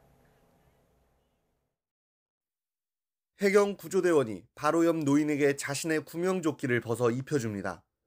고 이재석 경사는 지난달 인천 옹진군 꽃섬 인근에서 70대 중국인 남성을 구조하다 밀물에 휩쓸려 숨졌습니다. 동료 직원들이 해경 지휘부에 사고 경위 함구 의혹을 폭로하며 검찰이 별도 전담 수사팀까지 꾸려 수사에 착수했는데 고 이재석 경사를 영웅으로 만들어야 한다. 앞으로 기자들이나 유가족들이 물어볼 때 대답하지 말아라. 이재석 경사가 근무한 영흥파출소 당직 근무를 썼던 팀장 이모 경위가 구속 갈림길에 섰습니다. 혐의 인정하십니까? 어떤 부분 좀 소명하셨나요? 유족과 이 경사한테 하고 싶은 말 없으세요? 2인 1조 출동 규정 왜 안 지키신 겁니까? 검찰은 이재석 경사가 구조를 위해 혼자 출동해 바다에 들어가는 등 사고 당시 근무를 총괄하는 당직 팀장이 2인 출동 원칙과 같은 안전규정을 위반한 것으로 보고 있습니다. 당직 팀장 이모 경위는 사고 때 파출소 팀원들이 실제로는 6시간 쉬었지만 근무 일제는 3시간만 휴식한 것으로 기록해두는 등 공문서를 허위로 작성한 혐의도 받습니다. 당직 팀장뿐 아니라 이광진 전 인천 해경서장과 당시 영흥파출소장에 대한 소환 조사도 벌였던 검찰은 사고 이후 동료들이 폭로한 지휘부에 함구 지시 의혹도 들여다보고 있습니다. 다른 얘기는 쓸데없는 얘기 하지 말고 괜히 말 한마디라도 하면은 어떻게 살 수도 있고. 당시 해양경찰서장부터 당직 팀장까지 모두 3명의 지휘 책임자가 입건된 가운데 당직 팀장 신병이 확보될 경우 윗선의 함구 지시 의혹 등에 대한 검찰 수사도 더욱 속도를 낼 것으로 보입니다. YTN 배민혁입니다. 금은방에서 귀금속을 훔쳐 달아난 중국인 3명이 경찰에 붙잡혔습니다. 오늘 낮 1시쯤 제주시의 금은방에서 중국인 3명이 물건을 보는 척하며 주인이 정신없는 틈을 타 1,400만 원어치 귀금속을 훔쳐 달아났습니다. 이들은 오후 2시 50분 중국행 비행기를 타러 공항에 갔다가 출동한 경찰에 긴급 체포됐습니다. 경찰 조사 결과 이들은 전날 무사증으로 제주에 입국했던 것으로 확인됐습니다. 경기 양평경찰서는 음주운전 혐의를 받는 개그맨 이진호 씨를 어제 불구속 상태로 검찰에 넘겼습니다. 이 씨는 지난달 24일 새벽 술을 마신 상태로 인천에서 양평까지 100km가량을 운전한 혐의를 받습니다. 이 씨의 범행 당시 혈중 알코올 농도는 면허 취소 수치였던 것으로 파악됐습니다. 1조 원대 재산 분할이 걸린 최태원 SK그룹 회장과 노소영 아트센터 나비 관장의 이혼 소송 결론이 내일 나옵니다. 경영권에도 영향을 미칠 수 있는 대법원 판단의 쟁점을 한동호 기자가 정리했습니다. 대기업 총수와 전 대통령 딸의 이혼 소송은 최태원 SK그룹 회장이 내연을 고백한 이후 지난 2017년 조정을 신청하면서 시작됐습니다. 쟁점은 크게 두 가지로 정리되는데 첫 번째는 최 회장이 가지고 있던 SK그룹 주식을 재산 분할 대상으로 볼 수 있는지 여부입니다. 최 회장 측은 SK 주식은 결혼하기 전에 부친에게 물려받은 만큼 재산 분할 대상에 포함되지 않는 특유 재산으로 봐야 한다고 주장합니다. 반면 노소영 아트센터 나비 관장 측은 내조와 대외 활동으로 가치 상승에 기여했다는 입장입니다. 1심 재판부는 최 회장 측 주장을 받아들여 665억 원을 주라고 판결했는데 2심에서 판단이 뒤집혔습니다. 항소심 재판부는 무려 1조 3,808억 원을 지급하라며 노 관장 손을 들어줬습니다. 노 관장 부친 노태우 전 대통령 비자금 300억 원이 SK그룹으로 흘러들어갔는지 성장에는 얼마나 영향을 미쳤는지도 중요한 쟁점입니다. 최태원 회장이 이혼 조정을 신청한 이후 8년 넘게 이어진 이른바 세기의 이혼 소송. 천문학적 금액의 재산 분할이 걸려 SK그룹에 미치는 영향도 클 수밖에 없는 만큼 대법원 판단이 주목됩니다. YTN 한동우입니다. 서울 남부지방법원은 밀양 집단 성폭력 사건 가해자의 신상을 SNS에 올린 혐의로 기소된 A씨에게 징역 8개월과 벌금 300만 원을 선고하고 도망 염려가 있다며 법정 구속했습니다. 재판부는 A씨는 관련자들이 사회생활을 하지 못하도록 사적 제재를 할 목적으로 영상을 게시했다며 현행법에서 허용되지 않은 것으로 공공의 이익을 위한 것이라 볼 수 없다고 양형 이유를 설명했습니다. 또 사적 제재가 사회 전반에 확산하면 사법 체계를 해할 수 있어 죄책이 가볍지 않다고 지적했습니다.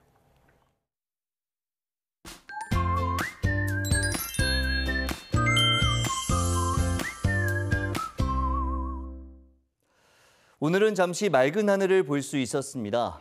네, 하지만 가을을 느낄 새도 없이 오후부터 하늘이 흐려지기 시작했는데요. 또 계속해서 비구름이 유입되면서 서쪽 지역에 이어 점차 전국으로 비가 확대되겠고 내일 오전까지 이어지겠습니다. 예상되는 비의 양은 영동과 충청 이남에 최고 60에서 70mm로 가을비치고 많겠고요. 서울 등 수도권 지역은 10에서 40mm의 비가 내리겠습니다. 특히 내일 새벽부터 아침 사이 충청 이남과 제주를 중심으로 제법 강한 비가 집중되겠습니다. 피해 없도록 대비 잘해주시기 바랍니다. 비는 내일 오전이면 대부분 그치겠지만 영남 지방은 내일 오후까지, 영동을 중심으로는 모레 오전까지 비가 이어지는 곳도 있겠습니다. 내일 아침 기온은 서울이 17도, 대전 18도로 오늘보다 조금 높아지겠습니다. 낮 기온은 서울이 23도, 대구는 22도로 대부분 오늘보다 낮겠지만 광주는 27도로 오늘보다 5도가량 높아지겠습니다. 모레 밤에 서쪽 지방을 시작으로 주말 오전까지 또다시 전국 곳곳에 비가 오겠고요. 휴일부터는 서울 아침 기온이 한 자릿수까지 떨어지는 등 이른 추위가 찾아올 전망입니다. 이렇게 기온이 급격히 떨어지면 면역력도 떨어지기 쉬운데요.